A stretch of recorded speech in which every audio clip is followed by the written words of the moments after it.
이 시간은 기프트 전인 코칭 전문학교와 조셉병원 원장이신 조셉전 박사의 칼럼 시간입니다. 안녕하세요. 기프트 전인 코칭 전문학교의 전다훈입니다. 오늘은 감정 억압과 거짓 죄책감에 대해서 말씀을 나누겠습니다. 1. 괜찮지 않은데 괜찮은 척하는 것. 여러분, 우리 교회 안에서 종종 이런 말을 듣지 않으시나요? 기뻐해야죠. 주 안에서 항상 기뻐하라 하시잖아요. 사랑하는 부모님 가족이 돌아가신 자리에서 우리가 우리 자신에게, 다른 사람들에게 슬픔을 누리며 기뻐해야 한다고 하는 말입니다. 믿음이 있다면 불안하지 말아야죠. 왜 불안해하세요? 맞는 말입니다. 우리가 하나님 안에서 영생에 대한 믿음이 확실하다면 불안해하지 말아야죠. 그러나 우리는 불안합니다. 이러한 말들은 겉으로는 옳은 말, 신앙이 있는 말 같지만 실제로는 우리 안에 있는 정직한 감정을 억누르고 심지어 하나님 앞에서까지 가면을 쓰고 숨게 만듭니다. 요즘 교회 안의 현실은 어떠할까요? 많은 신자들이 신앙은 있지만 삶의 내면은 병들어 있는 상태입니다. 사역자들이 우울증, 번아웃, 불안증들을 겪으며 약 복용이 늘고 있습니다. 우리 삶의 모든 문제의 대답이 기도가 부족해서 그래, 더 기도해야 돼, 믿음이 부족해서 그래 정도의 대답으로 끝납니다. 성경 속의 인물들은 감정을 어떻게 다뤘을까요? 다윗은 시편에서 그의 어려움, 아픔, 두려움의 감정을 토해냅니다. 예수님은 베다니에서 친구 나사로의 죽음을 두고 눈물을 흘리셨고 성전에서 분노하셨습니다. 엘리야, 예레미야, 욥은 하나님 앞에서 분노하고 원망하고 질문했습니다. 우리가 느끼는 감정이 믿음이 없는 죄일까요? 감정은 죄가 아닙니다. 그 감정을 억압하면 그 억압은 오히려 우리의 마음을 다치게 하고 결국 하나님과의 친밀함까지 방해합니다. 2.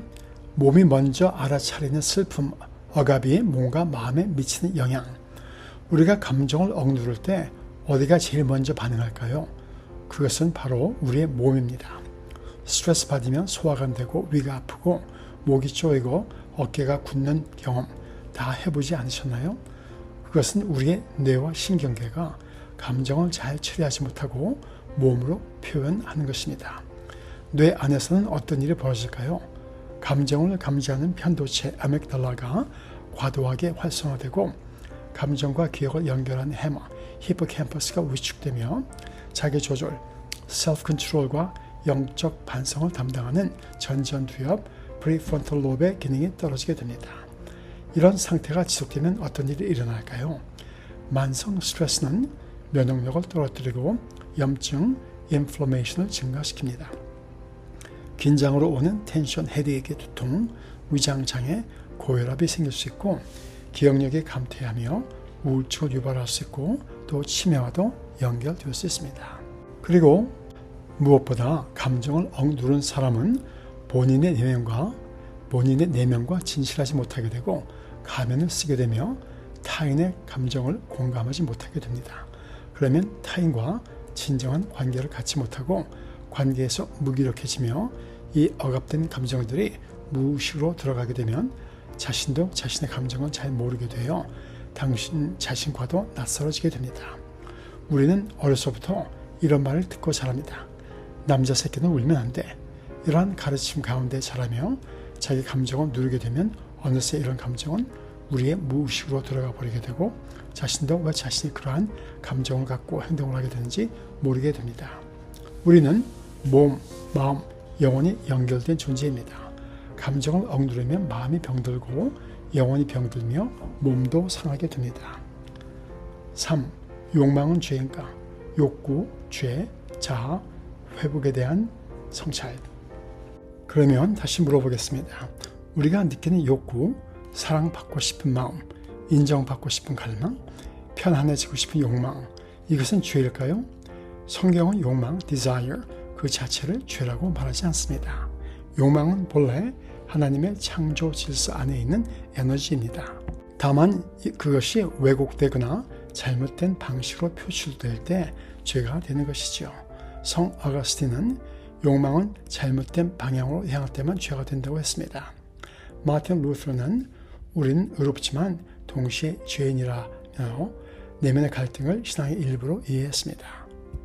텔버트 신학교의 존 고 박사는 하나님은 우리를 우리의 감정 있는 모습 그대로, 욕망 있는 모습 그대로 만나고 싶어 하신다고 했습니다.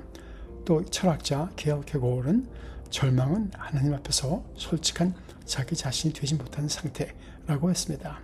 타머스 몰트는 진짜 영성은 감정을 무시하는 게 아니라 그 감정을 갖고 하나님 앞에 나아가는 것이라고 했습니다. 심리학에도 이런 맥락이 있습니다. 우리가 쓰는 가면은 우리 자신을 보호하려는 디펜스 메커니즘, 방어 기제라고 합니다. 이러한 방어 기제, 억압, repression, 부정, denial, 합리화, rationalization 등등 이러한 방어 기제는 일시적으로는 자신을 보호할 수 있습니다. 그러나 이 방어 기제를 계속 사용하고 자기의 모습을 보지 않는다면 진정한 회복이 없습니다. 진정한 회복을 위해서는 이 방어 기제를 버리고 속에 있는 모습 그대로, 우리 있는 모습 그대로 다 아시고 받으신 하나님, 그 사랑의 진리 앞에 나와야 합니다. 여기서 잠깐 억압, 죄책감에 대해 생각해 보겠습니다. 억압, repression 이란 무엇일까요? 억압은 자기의 속모습을 그대로 보기 힘들 때 자아를 보호하는 방어 기제입니다. 그런데 어떤 사람들을 억압을 자기를 부인하는 것이라 해석해 그 감정을 부인하고 그것을 느끼는 자아를 인정하지 않는 것으로 오해합니다. 거짓 죄책감, false guilt. 폴 토니에는 우리가 갖는 죄책감의 절반은 도덕적 기준이 아닌 부모와 교회의 통제로부터 온다고 했습니다. 건강한 죄책감은 양심에 비추어 본 성령의 부르심이라고 한다면 병적 죄책감은 자신의 정체성과 존재를 부정하게 하는 내면의 비난입니다. inner critic. 앞서 말씀드린 대로 성경, 특히 시편을 보면 어려움에 대한 아픈 감정을 솔직하게 표현하는 것을 많이 보게 됩니다. 욥기를 통해서 우리는 감정 억압 없이 하나님 앞에서 진실할 수 있음을 보게 됩니다. 4. 정서적 정직성과 회복적인 영성. 이제 우리는 알고 있습니다. 감정은 하나님의 선물이고 억누름은 병이 되고 거짓 죄책감은 우리를 자책의 굴레에 가두며 욕망은 우리를 더 하나님께로 솔직히 나오게 할 수 있는 계기가 될 수 있습니다. 그렇다고 우리가 우리 감정 욕망을 그대로 다 표출해야 할까요? 그 원인을 모르는 채 감정 욕망을 있는 그대로 표출하는 것은 나 자신뿐만 아니라 다른 사람을 크게 해할 수 있습니다. 그렇다면 우리는 어떻게 감정 욕망을 건강하게 표현할 수 있을까요? 몇 가지 방법을 말씀드리겠습니다. 첫째, 감정 기록 훈련. 매일 밤 오늘 느꼈던 감정을 다른 사람에게 보여주지 말고 솔직히 적어보세요. 또 그 감정에 대해 하나님께 솔직히 기도해 보세요. 둘째, 죄책감 구별 훈련. 성령의 음성은 분명하고 따뜻하며 정죄하지 않고 우리를 해방시킵니다. 내면의 비난, inner critic은 모호하고 수치감을 주며 자아를 무너뜨립니다. 셋째, 회복을 가져오는 공동체. 진짜 솔직한 감정을 나눌 수 있는 안전한 공동체가 필요합니다. 서로의 솔직한 모습을 정죄함 없이 서로 받아들여주는 공동체. 때로는 카운슬러, 테라피스트나 스피리추얼 디렉터 등이 큰 도움이 됩니다. 넷째, 목회자와 상담자를 위한 통찰. 감정을 억누르고 있는 사람에게 믿음이 부족해서 그렇다라는 말은 조심해야 합니다. 우리는 때로 성경 말씀을 다른 사람을 판단하고 정죄하기 위해 쓸 수 있습니다. 성경 말씀을 인용해가며 다른 사람에게 죄책감을 주는 것, 정죄하는 것은 겉으로는 영적인 것 같아도 긍휼함 없는 정죄함은 오히려 큰 상처가 될 수 있습니다. 그 대신 질문을 해보세요. 당신의 감정에 대해 하나님은 어떤 말씀을 하고 계시나요? 하고 하나님은 우리가 기계적인 율법적인 신자가 되기를 원치 않으십니다.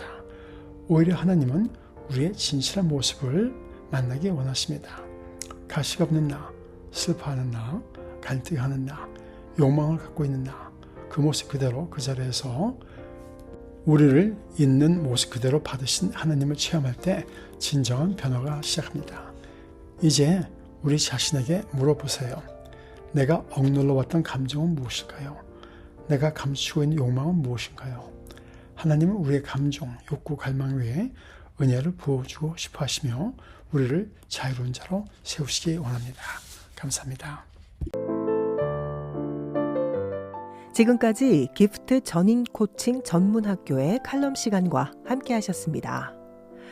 기프트 전인 코칭 전문 학교에 관한 더욱 자세한 문의는 전화 714-298-1115번이나 홈페이지 giftcoachinginstitute.com을 방문해 주시기 바랍니다.